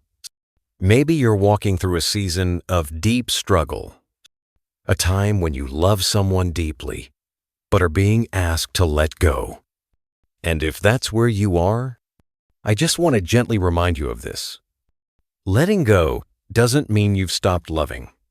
Some love, the greater it is, the more we must learn how to release it with grace. Because love isn't something to hold on to tightly. It's a flow, a current. And the more we try to grip it, the more it suffocates. Only when we loosen our grip can love breathe again. Can it nourish both sides through freedom, not force? I once sat with an elderly father whose grown son now lived across the country. He told me, "You know, I used to think I had to call every day, remind him constantly, check in all the time just to prove I cared. But the more I did that, the more he pulled away. One day, he said, 'Dad, I just need space.' It felt like a knife to the heart. But then I learned to step back, not because I loved him less, but because I realized if I kept clinging, my love would become a burden." And sure enough, as the father let go of the pressure, the expectations, the obligatory presence, his son slowly started calling on his own, not out of guilt, but from true connection. In Buddhism, there's a beautiful word, non-attachment. It doesn't mean indifference or giving up. It means loving without clinging, just as the Buddha loved all beings. No conditions, no demands, just deep presence, compassion, and the wisdom to let each person walk their own path. Real love doesn't need to trap anyone. It simply needs a heart wide enough to keep loving, even when the other person is far away. Some seeds only grow when they're released into the soil. And love is the same. Sometimes it needs space to grow, mature, and return freely, not by force. Even neuroscience confirms this. Constant control and worry trigger stress responses in the brain, on both sides of the relationship. But when we offer space with compassion, the brain relaxes, and true connection can blossom naturally. I know, letting go takes courage, especially when you've once given your whole heart. But if you believe that love is rooted in freedom and understanding, then you'll come to see, holding on too tightly doesn't protect love, it wears it down. As the Buddha said, attachment brings suffering. Letting go brings peace. No one's asking you to stop loving. Just love without possession. Love with trust. That even if you're not holding on, what is good and true will continue flowing within you and within them. And if you've stayed with me until the very end of this video, I truly believe there's something beautiful within you. A part that longs for peace, for truth, and a slower, deeper, kinder way of living, both with yourself and those you love. You may not say it out loud, but I know sometimes you're just tired. Not because you're weak, but because you've been strong for too many days in a row. So if just one sentence in this video helped you breathe a little deeper, gave you space to soften toward yourself, then that alone is more than enough. I've always believed that awakening doesn't happen in grand gestures. It begins in moments like this. When you pause, listen inward, and remember, you're not walking this path alone. If this message touched something in you, I warmly invite you to walk with us on Buddhism Seeds. This is not a channel for preaching. It's a space for growing together, healing together, and remembering what matters most. Peace always begins within. You can subscribe to stay connected. Like this video if it spoke to your heart, and if you feel moved to share this with someone you love, please do. Finally, I'd be so grateful to hear from you in the comments below. A thought, a feeling, or just letting me know you're still here. Thank you for showing up with your whole heart. See you in the next video.